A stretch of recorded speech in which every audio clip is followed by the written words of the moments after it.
Welcome to the Therapist Burnout Podcast, episode 35.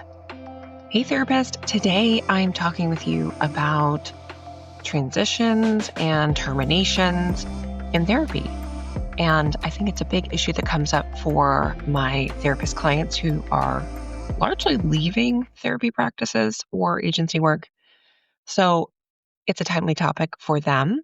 So I'm going to talk about an APA white paper that was on transitions and terminations, legal and ethical issues when discontinuing treatment. And so I'm kind of riffing off of this. This is also something that I talked about with Felicia, the Bad Therapist. So there's an episode coming out today on her podcast. So if you want to hear just all the things about termination and ending therapy, go over to her podcast. You'll hear me on there. She has a great podcast as well. So shout out to Felicia. You can get that podcast today. It's coming out as well. I think when we think about termination or ending therapy, first of all, most therapists hate the word termination. Why do we call it that? There's many reasons why therapy might end for a client. And so I think most of the time in grad school, we're taught about mutual termination, not unilateral termination. And I'm going to go over both of those. And I think it's important to think about how we frame both of these up. In grad school, we were taught about mutual termination, the beautiful process when therapy comes to a magical end, when our client has met all treatment goals and they go forth and prosper. Yes, that does happen. So I've had some beautiful termination sessions where my client and I both wrote each other letters, and it was just beautiful. Like there was tears, there was progress, there was all the things that we want to happen in the therapy room. And I think just like it's a mirror for relationships. Sometimes we have like this satisfying goodbye with people, but I think in real life, a lot of times we don't for many, many reasons. We don't have the ending that we'd want to have with people.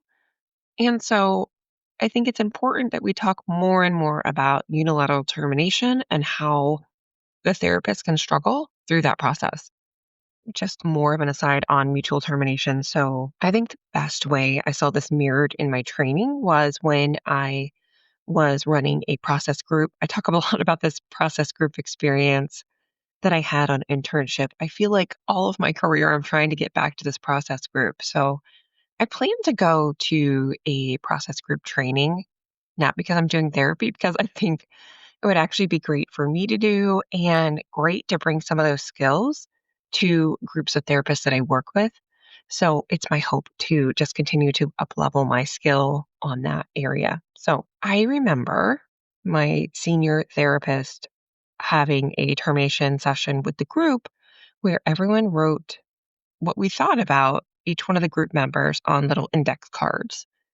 And part of me going through all of this burnout and trying to figure out what my next steps are, what I'm like as a person again, because I felt like I lost some of that when I was burned out, was going back to the cards and reading some of the things that people wrote about me. And it was really nice. It was really lovely that that group, that therapy group, still provided me with some gifts, with things that I'm taking away for myself, even today. So that group ended probably like 15 years ago.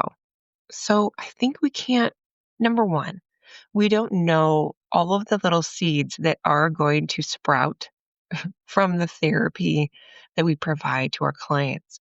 We may not see the progress in the moment, but they might see that progress down the road. So that's first of all, don't know the impact that we have. I think we're worrying about letting the client down, about them being upset, when there are a lot of endings in life that they don't get someone to talk with, that they don't have someone thinking about them through the ending of that relationship. So I think it's important that we consider these wonderful mutual termination sessions that we've had and relationships that we've had in our work, because it's our brain's natural tendency to think about the clinical situations that didn't work, that didn't go well.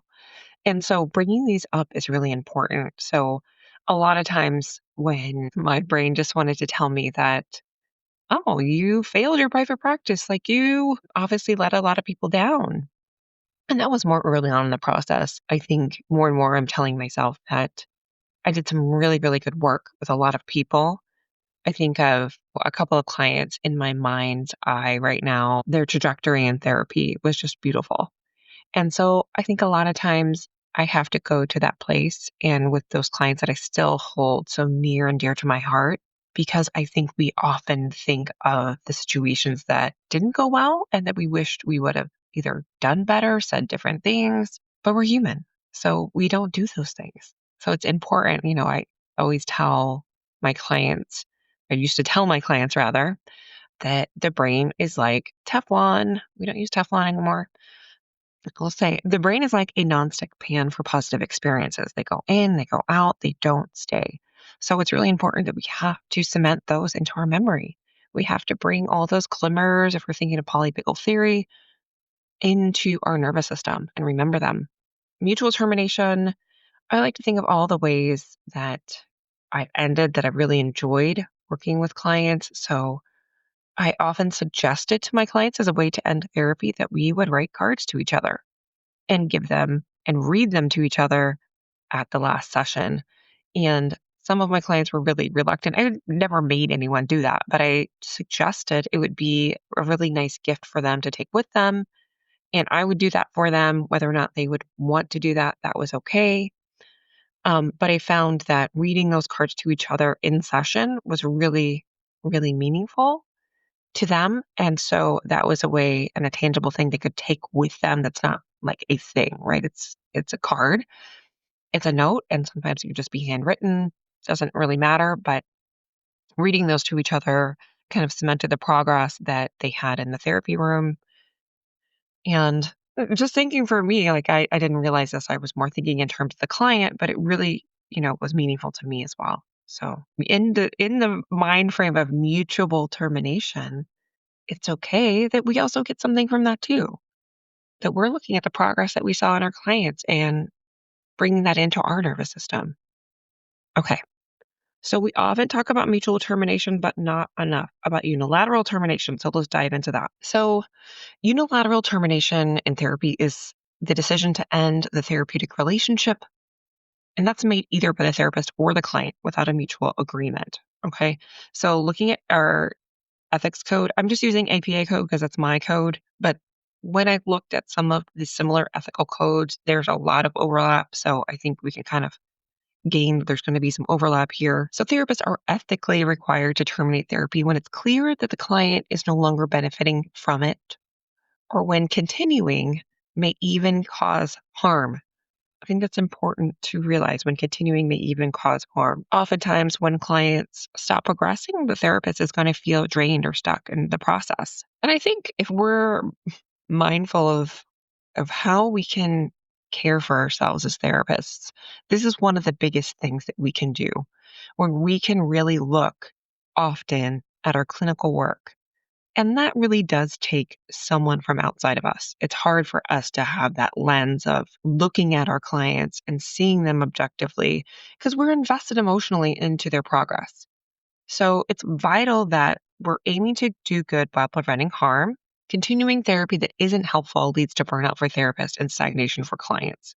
So if we're just thinking ethically what we need to do with our clients that are feeling stagnated, or we've tried a course of therapy that hasn't been successful with them, then it likely is time for them to move on. However, as many seasoned therapists know, when you've been working with someone for years, months, we struggle to really keep that objectivity. We want to hold on to clients often because it's easier than going through a termination process. I don't think anyone would say that outright, but looking back on being out of therapy now for a while, especially in burnout, I can definitely see that maybe I was doing some of that and not really looking at my caseload enough. So let's talk about the types of unilateral therapy termination. So first is when a client ghosts a therapist. So they just stop coming, right? No notice, no communication. I just recently read a Facebook post in one of the therapy groups that I'm in of a therapist who had a long-term client and the client just stopped coming. And that is really hard on us when we've invested in that relationship with that client, when we've walked through things with them that are very difficult. Literally, there are pieces of us that we've given to that client, right? We've given our time, we've given our energy.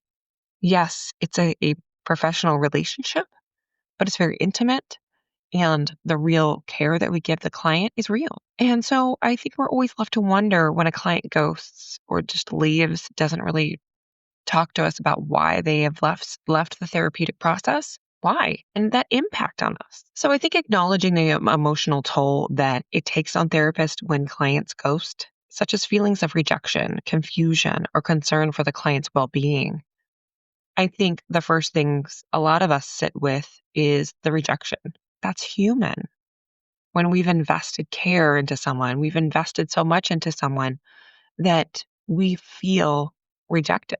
We feel like, what did I do wrong in this situation? And I think we don't talk about it enough. We don't talk about bringing those things to a peer supervision group or a consultation session.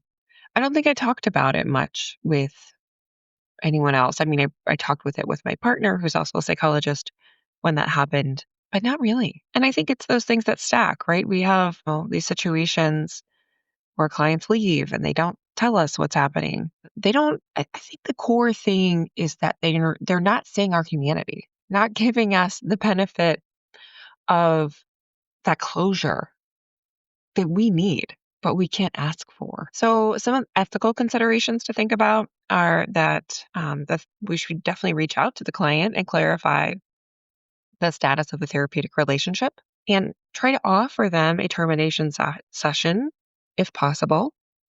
Sometimes they don't respond to our attempts. You should document your attempts to contact the client and provide information with alternate service providers if needed. I think that therapists generally, I hear, are doing this. I think discharging the client, letting them know, like if I haven't had contact with you in a month, that I need to close out your case in my system, let them know how to contact you. They obviously do know how to contact you.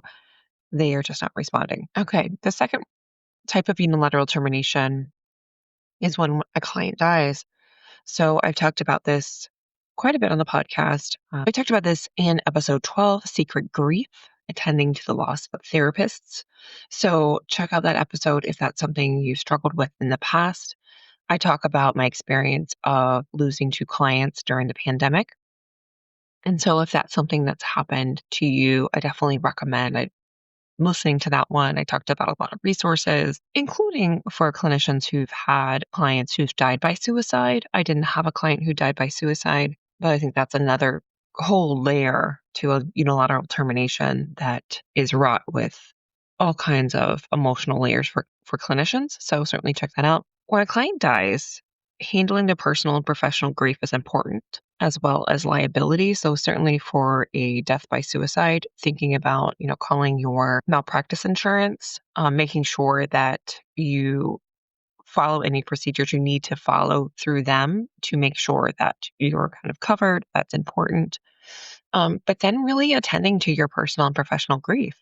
So I certainly haven't talked a lot about that and working with my own therapist.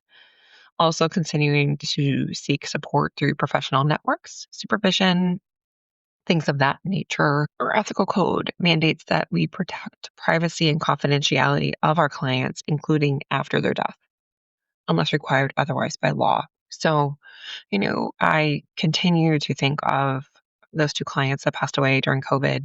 They were just wonderful gifts to me. They were, long-term clients, wonderful people, and I frequently think of them. And so I know that therapists know that we don't realize the impact our clients have on us and how we hold them outside of the therapy room throughout our lives. So I know that I will continue to think of my clients throughout my life. That's just something that I will do. I will continue to hold them in some ways in my person. So if you need some resources on that, go back to episode 12 and I talk a good bit about that. But that also takes a toll. I think a big piece of my burnout was the loss of those two clients in the pandemic. They were very dear clients to me, long-term clients. And that was part of me feeling like I was unable to give. I think it was more compassion fatigue versus classic burnout, right? I just felt like I didn't have anything left to give to my clients because I was in grief. And I really couldn't see that until just recently that I've been telling myself I was grieving. And it's really hard to feel like you can give back when you are in full blown grief. So I would just have you consider that. Is your heart really hurting? Do you need a break because of that? And that is completely valid. The last part is what I want to talk to you about is when the therapist needs to end therapy. We don't often think about this. So the only times other than closing my practice where I needed to end therapy were in times where I left a job, right? So ending my internship, postdoc, leaving my agency job, and all of those were for kind of socially acceptable, quote unquote, reasons, right? I was moving. I was one of those, I had a baby, all the things that seemed normal and natural that happen for transitions for people were happening. This is less common, but there's situations where a therapist may need to end therapy unilaterally. The first of those would be number one, lack of progress. So it becomes clear that a client is no longer benefiting from continued sessions and all appropriate therapeutic avenues have been explored. So we have thrown the therapy sink at whatever the client is bringing at us, right? And they're just not making progress. Or, maybe there's something that is blocking them in the way we're trying to approach the situation. Safety concerns. If a therapist feels threatened by a client or someone connected to them, we ethically can terminate service with that client. When it's out of the scope of our competence, when the client's needs exceed the therapist's professional expertise or require a specialized form of therapy that the therapist is not trained in to provide. So, this would be for me, I never worked with anyone really with eating disorders. I worked with some disordered eating. That would be a reason to refer out. There's lots of reasons to refer out. I think the stickier places that I got in some of my subspecialties. So I specialized in Christian psychotherapy for a while in my practice, and then I no longer specialized in Christian psychotherapy in my practice. And I had some people that would come to me because they wanted that specific specialty, yet maybe they had other concerns such as OCD, such as substance use, was actually I have specialty in as well because I worked in drug court on my internship. But, whatever, OCD and eating disorders kind of like is more highlighted in my mind because that's not an area of my specialty. So I would get into sticky situations where I'd want to refer out, yet they wanted a quote unquote Christian therapist. They didn't want to see a non Christian therapist. So I struggled, especially in my state, because we're a small state in the state of Maine. And growing up in the South, it's very common to have someone who specializes in Christian psychotherapy. I struggled to find referrals locally for folks who wanted that specific specialization. For example, yet some of my clients who identified in that way, had assumptions about me, had assumptions about what type of Christian I was and what my belief structure was when it may not have aligned. And all of my training in spiritual interventions really taught me not to impose any belief on my client. While they may share some kind of faith structure that is similar to mine, it's not the same.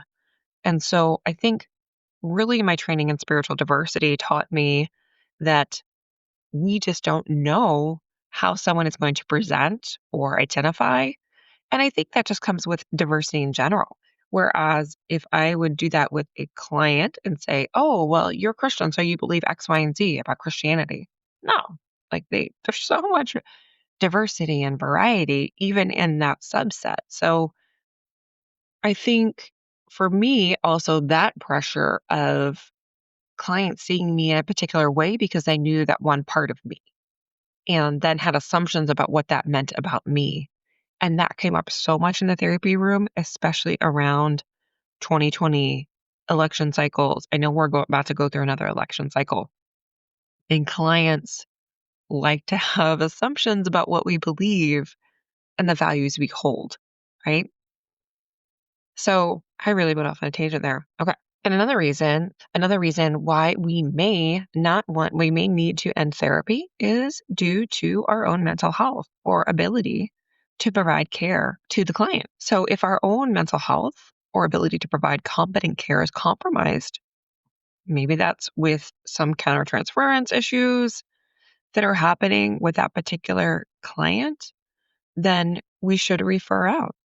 However, I think a lot of times in solo practice, we are silos and we aren't regularly looking at our caseload to know that we should refer, that it's not something that we can do. So I think, again, this is that kind of big, quote unquote, I don't like to use the word self care because it's so weighted now, but this is a way we can care for ourselves by trying to see that this relationship and therapy is toxic for us and we can no longer provide confident care to this individual. So the general ethical and legal responsibilities is that we're providing sufficient notice. How long? I think a lot of therapists ask me this a lot. How long should I take to terminate with a client? And I think this gives us a little guidance. So specific issues that should be addressed and desirable length of predetermination counseling will depend on the number of factors such as overall therapy duration, clinical considerations, and treatment approach. For example, a patient who's been in long-term psychodynamic psychotherapy for chronic depression will have a longer and more involved termination phase than a patient who has been in short-term treatment to cope with anxiety symptoms, for example. So I think the length of treatment, perhaps the functioning of our clients as well, will determine the length of termination that we might want to have with the client. And also there's some other planned terminations we may not consider. That can happen for a number of reasons. I think when a therapist is retiring or taking a new job, or when someone's benefits run out, for example, or they can no longer afford therapy, um, we will also need to make plans to terminate. I think one of the reasons we get stuck as therapists is that we worry about clinical abandonment.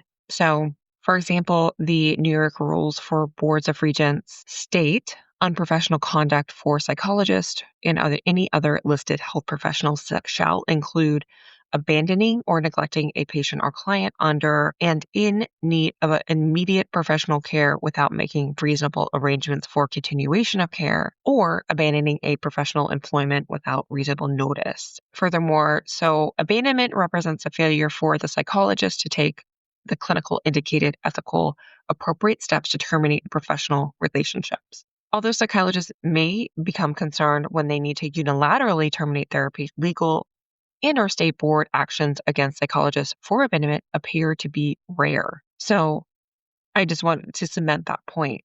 So even though we fear that we will abandon our clients, it really is rare as far as board complaints. Okay. So the real question is really how to handle transitions in a best way that promotes patients' welfare, whether the transition is complicated or not. So I just want to recap this episode for you. I'm doing this at a different time. I think I was on the wrong mic setting, so I'm sorry for the recording quality on that recording, but I'm not going to re-record that. So anyways, so just to recap what we were talking about. So why terminations can be hard for us is, I think, conceptualized best by Pauline Boss's ambiguous loss model. So she didn't specifically talk about the losses of therapists per se, but she talks about this concept of ambiguous loss. And those are losses that really aren't socially scripted. We don't have a way to attend to the loss, attend to the grief that we have. And in her book, Loss, Trauma, and Resilience on therapeutic work with ambiguous loss, which I have referenced, I first got this book, I think, when I was writing my dissertation. So, what is this book even from? Good Lord. 2006. Yeah. I've had this book forever, nearly 20 years, and I continue to reference it because it just speaks a lot to losses that we don't really think are losses, right? So, ambiguous loss is inherently traumatic, she says, because it's the inability to resolve the situation that causes pain, confusion, shock, distress, and often immobilization. Without closure, the trauma of this unique kind of loss becomes chronic. To understand the trauma of ambiguous loss, it's helpful to recognize the distress of a more ordinary loss. So, when she talks about that, you know, as a society, especially in US society, we aren't great about talking about loss in general. And let's forget the losses that people aren't bringing you a lasagna for. When I worked with folks with brain injury, I talked a lot about ambiguous loss because their losses are not visible. So let's say they were in a car accident, and immediately after the car accident, they were quote unquote okay. There were no visible scars or signs that they were not okay. Similarly, for like a stroke or a brain bleed or other type of injury to the brain, and they might have symptoms that lasted years from an invisible injury. So we talked a lot about how, people aren't continuing to bring you a lasagna for 2 years. And I think this concept of loss and also disenfranchised grief, for me, I think these losses stack. So it's not only for me, the loss of those 2 clients, which were profound when I lost them. It was also these other mini losses, right? When clients ghost us and we're left to wonder and think what we did wrong, why they no longer reach out. We might even see these people. This might have happened in my real life where I see people in my community who ghosted me as a client. And we can't stop them and say, hey, so what happened? We're just left to wonder. I think of kind of that parallel sometimes when I've worked with clients who've had dating distress, when they've had a sense of preoccupation with a loved one or a romantic partner. Modern dating apps are just awful and ripe for feelings of rejection, feelings of shame, feelings of loss because you invest so much time into people and then they can find a new date very quickly. So anyway, there's all these parallels with modern life right now that I think it makes people feel more replaceable. And for the therapist, so if we're just talking about us as the clinician, ghosting, these other types of unilateral terminations can really start to stack. Goes on to say, whereas finding closure is difficult with ordinary losses, it is impossible with ambiguous loss because there's no official recognition of there even being a real loss. Freud labeled long term preoccupation with the lost person as complicated grief or melancholia. So, in her model, she talks about 2 types of losses. So, they are the physical absence with psychological presence and the physical presence with psychological absence. And that is one that I talk frequently for folks with a brain injury. So they are physically present, their loved ones can physically see them. However, they're so psychologically different. And she also founded this model. She talks a lot in the book about 9/11 survivors. And just a quick reflection over the summer, I went to the 9/11 museum for the first time. Oh my goodness. I think just the wave also of collective trauma hit me when I went there and the memories of the whole event. And just seeing all the people who were at the museum with me feeling those same emotions of the things that we have really not acknowledged, I think, as a collective people that we're going through now with regard to terrorism, with regard to these horrific events that have happened in our communities. I'm also reminded, I'm thinking of a recent mass shooting that happened in my state of Maine. It happened just 30 minutes from me. I did an episode on it, which shortly after, and I didn't release it. And part of me felt like it was too raw to do so. So perhaps I will talk a little bit more about that on the podcast of just how we're responding to mass violence or mass shootings. So in her model, she talks a little bit about catastrophic and unexpected situations where there might be ambiguous loss, like 9/11 survivors, for example, in situations of war with missing soldiers, natural disasters with missing persons, for example. And then the more common situations, so those would be adoption, divorce, preoccupation with work, for example, young adults leaving home. And I think thinking of you for this therapist, for clients that leave us. And that's with mutual termination as well as unilateral termination. There were some terminations where my clients were ready to go and termination was happening, but I wasn't quite ready. And and it was hard to think of my role without seeing them every week. That's getting me emotional just thinking about it. Weaving in ambiguous loss at the end of this discussion of terminations would be helpful. But I just want you to think through how you likely need to attend to the loss and the grief that might be associated with the terminations that come up throughout your career. I think one thing that I did certainly was process that in therapy. A lot of my grief that I processed continue to do because grief, continues to stay with us. That person continues to stay with us. There's a park that's near me that one of my clients talked about and loved. And so every time I go there, I think of them. So I think of having these grief rituals and ways that we can attend to our grief, because if we're not speaking it to someone, we're holding it in our bodies, we're holding it in our minds.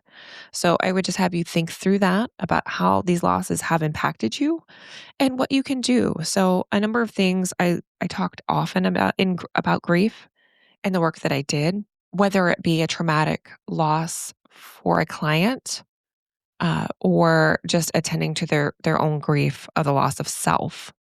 So I talked to a lot of my folks about grief rituals, something that has a beginning, middle, and end, like lighting a candle, attending to your grief, blowing the candle out, listening to a song, and allowing yourself to feel that feeling for the length of the song. Then when the song ends, trying to close your attending to your grief. I think a lot of times we're scared of opening it up because there's so much there, right?